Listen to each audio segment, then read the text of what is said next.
అందరికీ నమస్కారం.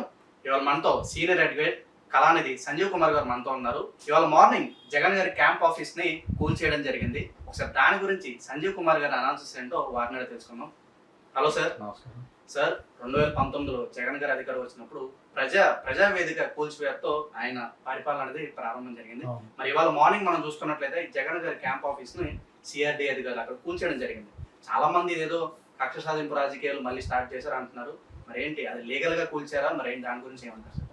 2019లో జగన్ గారు ముఖ్యమంత్రి అయిన తర్వాత ఫస్ట్ స్టెప్ ఆయన తీసుకుందే రాంగ్ స్టెప్ తీసుకున్నాడు. మొదట స్టార్టింగే కూర్చి వెళ్తుంది మొదలుపెట్టాడు. ప్రజావేదిక అప్పటి ముఖ్యమంత్రి 2014లో నారా చంద్రబాబు నాయుడు గారు ఒక బ్రహ్మాండంగా కట్టారు. 10 కోట్లు పెట్టి కట్టాడు. ప్రజావేదిక అంటే ఏదన్నా ఒక కాన్ఫరెన్స్ లాగా మీటింగ్స్ పెట్టుకోవడానికి కానీ అందరికీ అందుబాటులో ఉండాలని చెప్పి ఒక సెంటర్ లాగా పెట్టాడు. అది చాలా మంచి వేదికలా కట్టాడు. అది ప్రజావేదిక.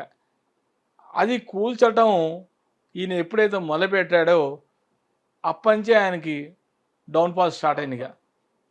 తప్పది, ఆయన రాంగ్ స్టెప్ తీసుకుంది. ఫస్టే రాంగ్ స్టెప్. చాలామంది అన్నారు కూడా, ఆయన పెద్ద విశ్లేషకులు కూడా అన్నారు, జగన్ గారు మీరు చేసిన తప్పండి, ఇది కూల్చకుండా ఉంటే బాగుండేదేమో, ఇది కూల్చడం వల్ల ప్రజల్లో మీకు వ్యతిరేకత మొదలవుతుందేమో అని చాలామంది స్టార్టింగ్లోనే చెప్పారు. సార్, ఇల్లీగల్ బిల్డింగ్ అని ఒక ముద్ర కూడా వేశారు. అయితే ఇప్పుడు ఆ తర్వాత ఈయన అధికారంలో వచ్చిన తర్వాత ఈయన క్యాంప్ ఆఫీస్ పెట్టుకోవడంలో తప్పు లేదు, కానీ క్యాంప్ ఆఫీస్కు 2 ఎకరాల భూమిని ఇల్లీగల్గా లాక్కొని దాంట్లో కన్స్ట్రక్షన్ చేయడం జరిగింది. ఒక 2 ఎకరాల భూమి అన్నప్పుడు అది అసైన్ ల్యాండ్, ప్రభుత్వ భూమి అయినా సరే, పట్టా భూమి అయినా సరే, ఏ భూమి అయినా ఏదో చెప్తుంటా వీడియోలో, పట్టా భూమి అయినా సరే, ప్రభుత్వ భూమి అయినా దాన్ని కూడా ప్రాసెస్ సరిగ్గా చేసుకోవాలి, డాక్యుమెంటేషన్ సరిగ్గా ఉండాలి, దాంట్లో కూడా రెవెన్యూ రికార్డ్స్లో ఎంట్రీ చేసుకోవాలి.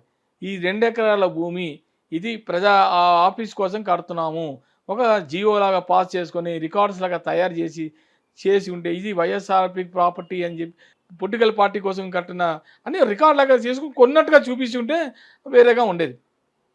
అలా చేసుకోలే. 2019లో ఆయన అధికారంలో వచ్చిన తర్వాత దీని గురించి ఎవరిని దగ్గరికి రానిచ్చేవాడు కాదు.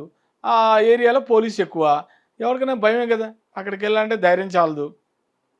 సరే, ఇప్పుడు ఏమైపోయింది, ఇది పెద్ద హాట్ టాపిక్ అయిపోయింది. ఇప్పుడు మళ్ళీ కూటమి వచ్చిన తర్వాత మరి జనరల్గా కొత్త సీఎం అయిన తర్వాత అన్ని తవ్వుతాడు కదా. ఎప్పుడైనా గుర్తుపెట్టుకోండి, ఇప్పుడు ఈ సీఎం 5 ఏళ్ళ తర్వాత నెక్స్ట్ సీఎం జగన్ వచ్చాక మళ్ళీ ఈ 5 ఏళ్ళ సీఎం ఏం చేసినా మళ్ళీ వాళ్ళు తవ్వుతారు.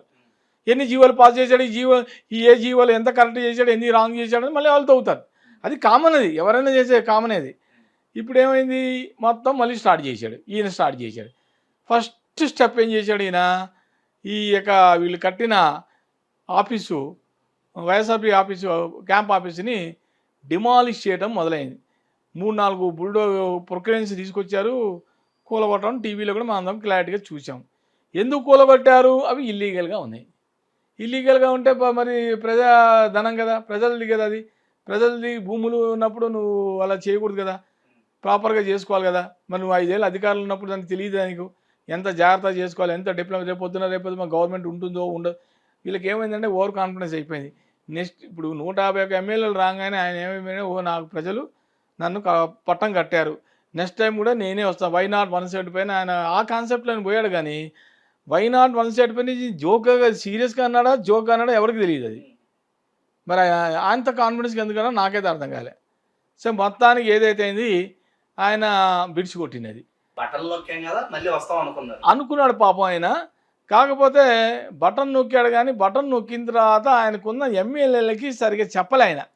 ఈయన ప్రాపర్ గైడెన్స్ ఇవ్వలేదు అనుకుంటా, ఏమో నాకు తెలియదు. కానీ గైడెన్స్ ఇచ్చి ఆయన, నేను బటన్ నొక్కుతున్నా, ఇది ప్రజలకు వెళ్తుందా, దీని గురించి ప్రజలు ఏమనుకుంటున్నారని ఈ అవేర్నెస్ తీసుకోవాలి. వీళ్ళ ఎమ్మెల్యే అందరూ గైడెన్స్ ఇవ్వాలి. ఆయన వాళ్ళు ఇవ్వలే. ఈయన పక్కన ఉన్న 40 మంది లీగల్ అడ్వైజర్ ఎంత ఉన్నారు వీళ్ళు, వీళ్ళంతా అడ్వైజర్స్. మరి వీళ్ళంతా ఏం చేస్తున్నారు? పోనీ వీళ్ళన్నా వెళ్ళి రిపోర్ట్ తీసుకురావాలి కదా. ఈ బటన్ నొక్కడంలో ప్రజలకు వెళ్తున్నా, రీచ్ అవుతున్నా లేదా, దీని గురించి తిట్టుకుంటున్నారా, పొగుడుతున్నారా, మంచా చెడా? పాపం ఈయన ఏదో నొక్కేస్తున్నాడు, 200 లక్షలు 200 కోట్లు 20 కోట్లు ఎంతో నొక్కుతున్నాడు, బటన్ నొక్కాడు వేశాడు. నొక్కుతున్నాడు ఆయన. నొక్కింది రీచ్ అవుతున్నా లేదో వాళ్ళకి తెలియదు. పాప ఈయన నాకు చాలా జాలేసింది, బాధ వచ్చింది.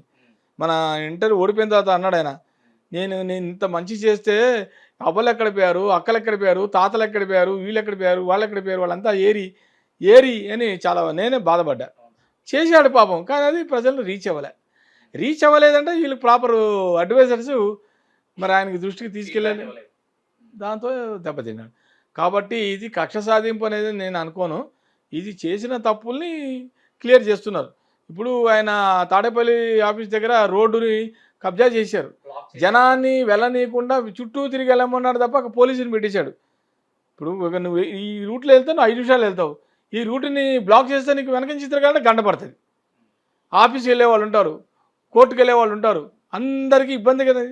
ఇప్పుడు ఈయన వచ్చిన తర్వాత మొత్తం లైన్ క్లియర్ చేశాడు, మొత్తం అక్కడ అంతా క్లోజ్ చేసి అంతా క్లియర్ చేశారు అక్కడ. సార్ అలాగే ఇంటి బయట పెద్ద పెద్ద కంచెలు మనం సలార్ సినిమాలో చూసాం, అంత పెద్ద కంచెలు. సో ప్రజలు అభద్రతా భావం అంటున్నారు, మీరేమంటారు దీని గురించి? ఏంది ఎలా అంత పెద్ద కంచెలు వేసుకోవడం, ఏదన్నా జరుగుతుందేమో అని భయం అంటారు. అంతే కదా, ఆయన మీద ఆల్రెడీ 2-3 సార్లు జరిగింది కదా, ఆయన మీద అటాకులు జరిగినాయి. ఆయన ఒక మీటింగ్లో వెళ్తూ ఒక రాయేశారు. అంతేకాకుండా వాళ్ళ ఫాదర్ని కూడా అప్పుడు హెలికాప్టర్లో వెళ్తాడు ఆయన చనిపోయాడు. ఏమన్నా ఎంత చిన్న కుర్రవాడు, నా మీద కూడా ఏమైనా అటాక్ చేస్తే జనరల్గా భయం ఉంటుంది కదా. తన సేఫ్టీ కోసం పెట్టుకున్నాడు, ఒక సీఎంగా పెట్టుకోవడం తప్పలేదు, nothing wrong to do that.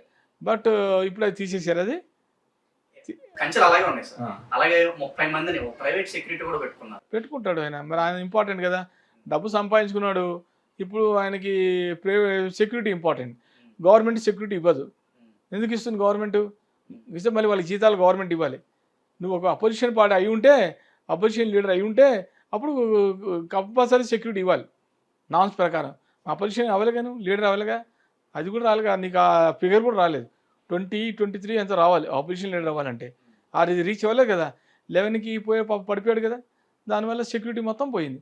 ఇంకా ప్రభుత్వం ఏం సెక్యూరిటీ ఇవ్వదు. 1 or 2% ఇస్తే మ్యాక్సిమం ఇస్తే ఇవ్వచ్చు, అంత తప్ప ఇంకా ఆయనకి అంత భద్రత ఉండదు, వెహికల్స్ ఉండవు, ఏమీ ఉండవు. పోలీసు వాళ్ళు కూడా అటు సైడ్ పోరు.